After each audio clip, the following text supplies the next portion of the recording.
Hello, I'm Scott Monfort. I'm the Extension Peanut Agronomist at the University of Georgia at Tifton. Today I wanted to share with you a little bit about a research project that kind of spawned from some issues that growers were having or perceived to have with seed quality and the fact that they needed to increase seeding rates in order to get good stands. And so we wanted to work with these growers and determine the economic impact of these increased seeding rates in single row peanuts. Now, to talk about good stands and even seeding rates, we got to talk about good seed quality. That is the number one factor that ensures that we have good stands no matter what the seeding rates are, at least to some degree. Now, we put out every year several bullet point suggestions for growers and buying points to at least to think about when they're dealing with seed. One, we want to make sure they adhere to the first in, first out rule. That's basically saying the first seed that you get, whether it's at the buying point or at the grower location, and you get that seed over a long period of time before you plant, make sure we plant the first seed that we got. I always ask what germ percentage the seed tested for that seed lot. If we don't know, we can't adjust our seeding rates. Always look at the seed that we get. If it's not that good or you think it's not good quality, send it back. Don't plant it.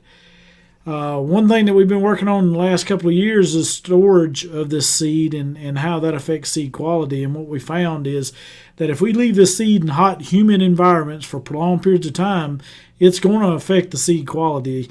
How fast depends on how bad the environment is. And we also say, growers, save a small sample of your seed. If you have seed issues or stand issues, at least you have something to go back on and send that to get it assessed. Now, the images that you're seeing here, the top left is seed that were stored in good seed conditions or good environmental conditions. It didn't affect the seed quality. It kept it. But the center and the picture on the right shows the erratic stands that we got from seed that were stored in subpar conditions. Now, the bottom right picture is just the difference between two seed lots, and not knowing the seed quality or the seed germination percentages, that's the kind of results you get from not having all the information. Now, from the grower's perspective, there are also other things that affect the stands, the final stands that you get. And a lot of this deals with your equipment setup. We must make sure that we're planting what we say we're planting. We want 6 seed per foot or 19.8 seed per meter, then we need to make sure we're planting that. Make sure our depth is set right. Make sure that our moisture conditions are right, that we're not planting in dry conditions. Make sure that the downforce, make sure you're at the right speed. Make sure you clean your planter, the infer applicators or anything that we put out, because that can lead to unhealthy plants as well. And we also say don't ever put fertilizer products in fur, because that can impact your seed, thus impacting your stand. It can kill several seed, and we've had that happen in the past. So just some things for growers to think about. Now, tomato spotted wilt over the last several years have really gotten our attention again. We know it's bad. When it's around, we know we've got to maintain and protect against.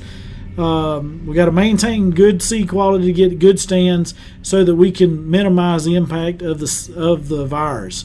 Now, we do that by managing the thrips for the most part, but also stands. If we have erratic stands, we're going to have higher potential for tomato spotted wilt. So this is one of the reasons that we recommend the 6 seed per foot, even though we know we can survive off a little bit less than that. Now, the overall problem is that the growers believe they got to plant greater than 19 seed per meter in order to get an acceptable stand and to have higher economic return, or a higher economic return. They just can't forget these top 5 things here.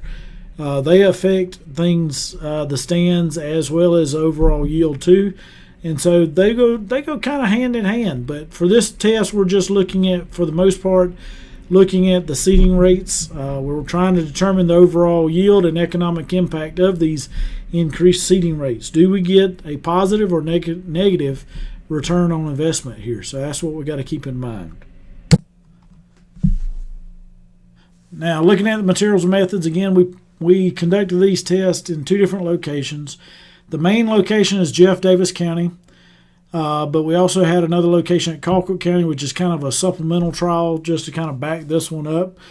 We planted with John Deere planters at 3.0 miles per hour.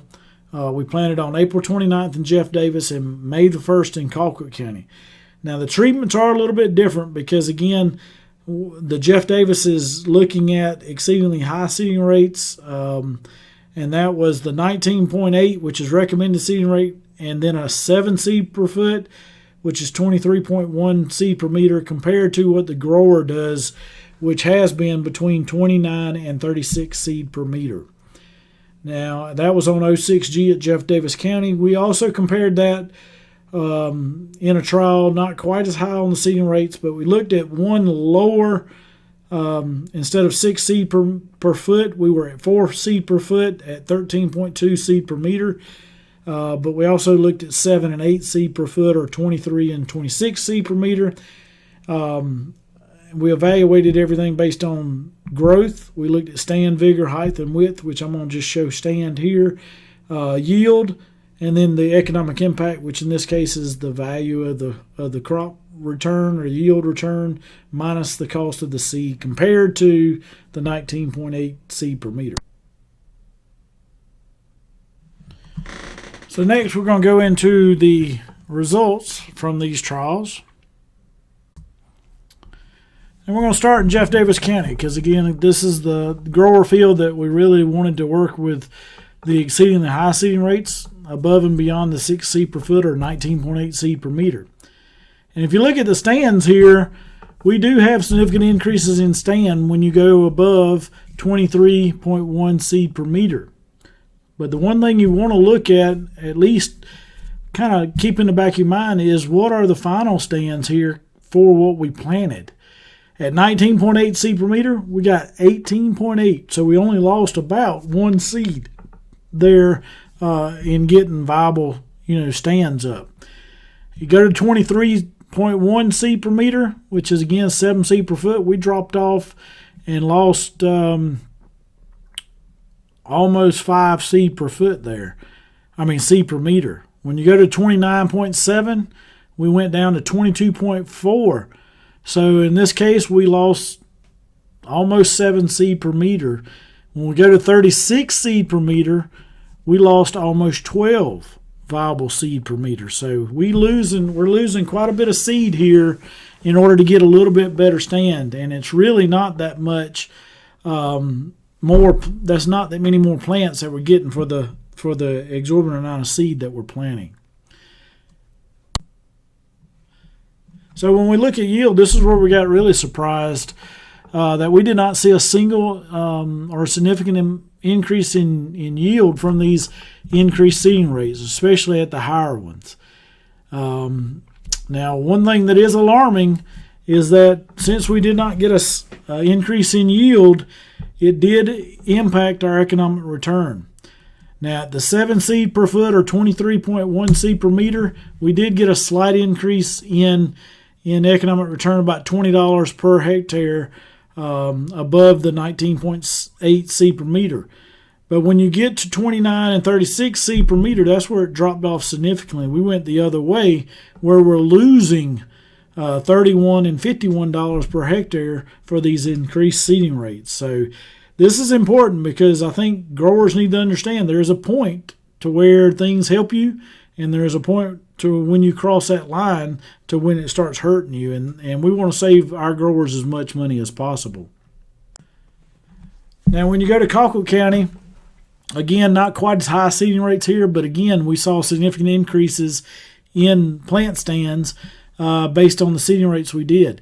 If you look at the lower than recommended seeding rate of 4 seed per foot or 13.2 seed per meter, we got 11.6 plants per meter up.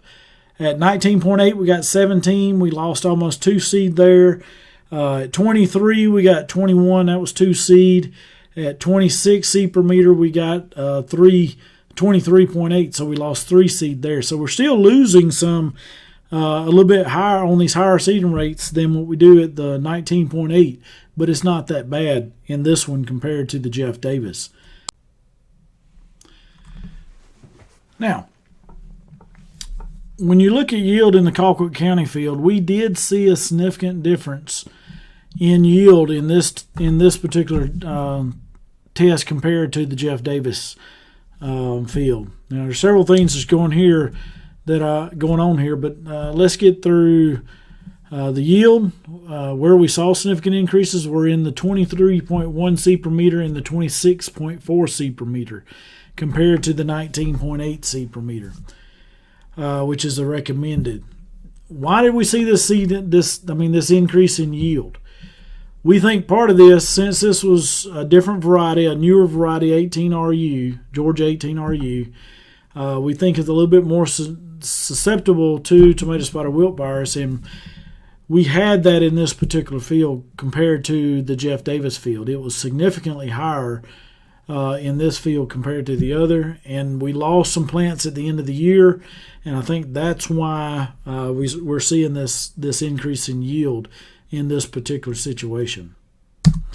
When you look at economic returns, we definitely had an economic return because we had those significant increases in yield, $195 per hectare and $132 per hectare compared to the 19.8 seed per meter. So this is a good return where we had this virus.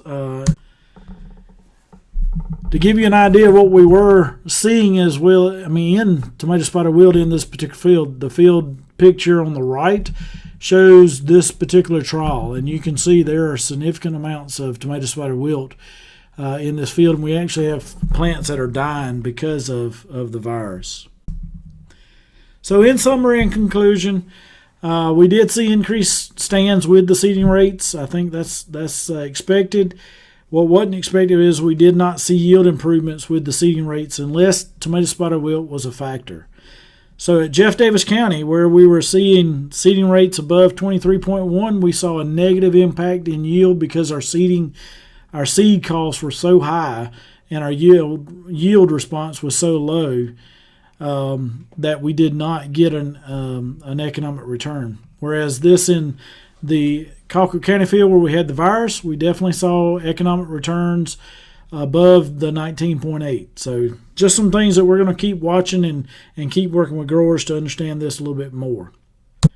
With that, I do appreciate your time, and if you have any questions, please contact me or email me based on the email below.